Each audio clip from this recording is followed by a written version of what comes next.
Hello, this is Michael Paul with New Orleans Scottish Rite College. I'd like to do a video today on what I believe is the heart of our Masonic ritual, the Legend of Hiram. Around the world, there are many different types of Freemasonry. By that I mean the rituals that are used and practiced. While the words and activities of the craft degrees and the different rites vary, sometimes quite a bit, there is one common thread that runs through all of the various rites and rituals. That is the Legend of Hiram. Now, before I say anything else, I have to throw in a disclaimer of sorts. Some time back, I heard that a jurisdiction was thinking about removing the Legend of Hiram from their ritual. As surprising as that information was, the reason behind their idea was even more remarkable. I was told that the reason for wanting to remove this aspect of the ritual was because they could not establish if the Legend of Hiram was a factual historical event. I was stunned. It's a symbolic lesson. It is completely irrelevant if the story of Hiram is fact or fiction. Freemasonry is not teaching a history class. The story is used as a vehicle to deliver the lessons of virtue and morality, the lessons that are taught of what is important, not the factual nature of the stories used to present the lessons. So, with that disclaimer made, I'll continue with the story. The well-published story of Hiram takes place at the time of the building of King Solomon's temple. We are taught that a great many operative masons worked on the construction of the temple. These masons were guided in their work by three grand masters, King Solomon, King Hiram of Tyre, and the lead architect, Hiram of Biff. At some point, the three grand masters realized that a number of the craftsmen were performing their duties at such a high level of skill that it entitled them to special recognition. These craftsmen would be elevated to master craftsmen. Now, in today's Freemasonry, if we receive a degree, an office, or a position of importance, we're honored by that advancement. But in reality, it means very little outside of our Masonic life.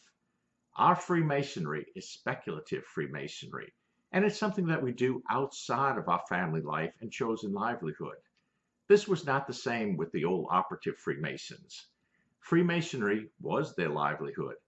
It was how they fed their family and paid their bills. Being advanced to the rank of master was a big deal. Not only did it mean an elevation in their social status, it meant a considerable pay increase. This advancement was a very important event in their life. When the news of the pending advancements was made known, we can assume that a considerable amount of excitement and interest developed. It's because of the importance of these advancements to the lives of those receiving them that some concern among the Grand Masters developed. It seemed reasonable to put into place some sort of security measure so that individuals of low moral character could not assume rank for which they were not entitled. It was decided that a secret word would be given to all new masters of the craft so that they could prove their rank by possession of this word. As a further security measure, it was decided that this word would not be given out to anyone unless all three Grand Masters were present and agreed to the investiture. The story goes on that three craftsmen obviously realized that they would likely not be elevated to a higher rank and were very unhappy about it. They wanted this advancement badly. So much did they want this advancement that they hatched a plan to steal this secret word, move to another area, and live their lives pretending to hold a rank that they didn't earn. They caught one of the Grand Masters alone and demanded that he tell them the secret word. Regardless of what they did, the Grand Master refused to give them this word. They became desperate. They made it clear to him that they were going to leave with either the word or him dead. At this point, the Grand Master had a choice. He could give them what they wanted, or he could risk death. Clearly, he took them seriously, as his final words reflect acknowledgement of what he knew could happen. And what happened next? Well, the ruffians made good on their threat, and they did kill him. For a moment, stop and think about what happened. There is something that I was taught in childhood, and most likely you have also been taught. It's that if I'm ever in a situation where someone threatens my life in a robbery attempt, I should give them whatever they want. Why didn't he? I was taught that nothing I have on me is worth risking my life. Why didn't he just give them this word and then he could go on with his life. The lesson of integrity is involved not because of a robbery attempt, but because of an agreement that was made. This Grand Master agreed that he would not give the secret word to anyone unless certain conditions were met. Had these craftsmen attempted to simply rob him of some money, then it's reasonable that he would have freely exchanged whatever money he had on him for his life. But what these men wanted was something completely different. They demanded that he violate an agreement, his word. Clearly, the Grand Master recognized that he was not in control of their actions. He could not make them spare his life or do anything at all. Taking his life was something that they would either do or not do, and he had no control whatsoever over their actions. The only thing in which he had total control was his actions. They could take his life, but they could not take this word from him. He could only give it, and that would be by his choice. The Grand Master needed to determine what was of true value to him. He knew that we all live and die, but he also knew that how we live is up to us. To be robbed of some coins is no dishonor, but what of violating his word? What was that worth to him? He did not agree to only give the word when certain conditions were met unless his life was threatened, or only on the third Tuesday of the month if there was a full moon.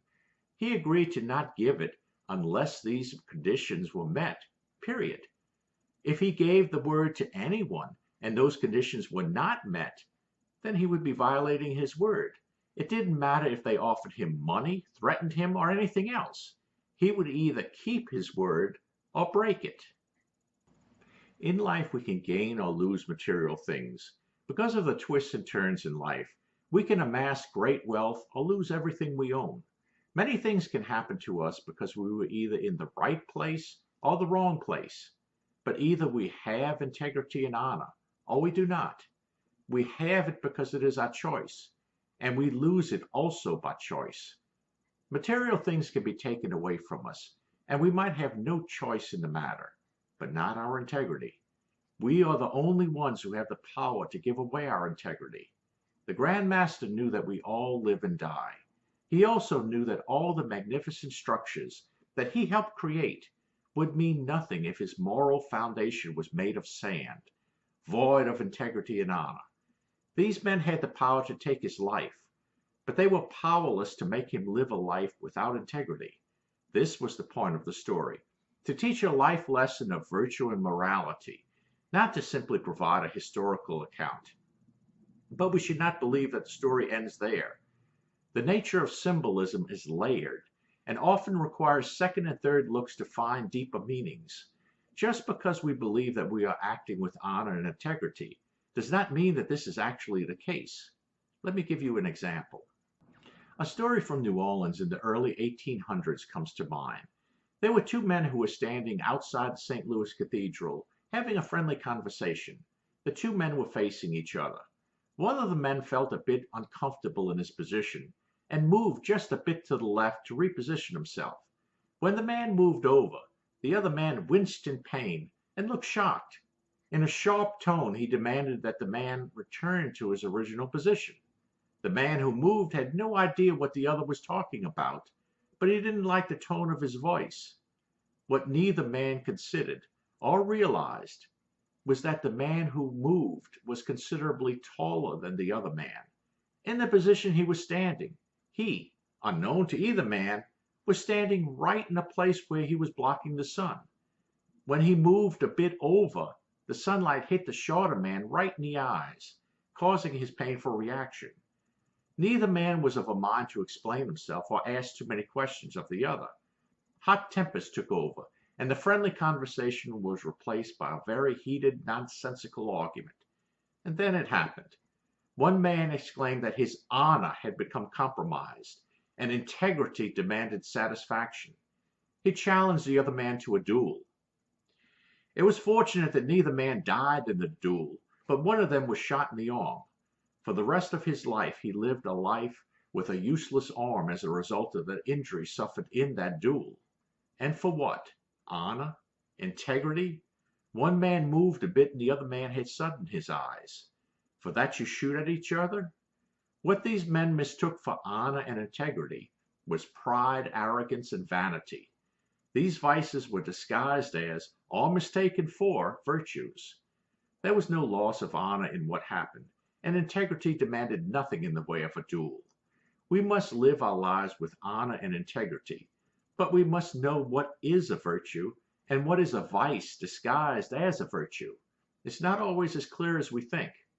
If anyone has ever told us that being a Mason is easy, then they misled us. There will be times when it is very difficult to live up to our teachings, but as we are so often told, it's the journey that is most important, not the final goal. Thank you for watching. I hope this video has been of some value.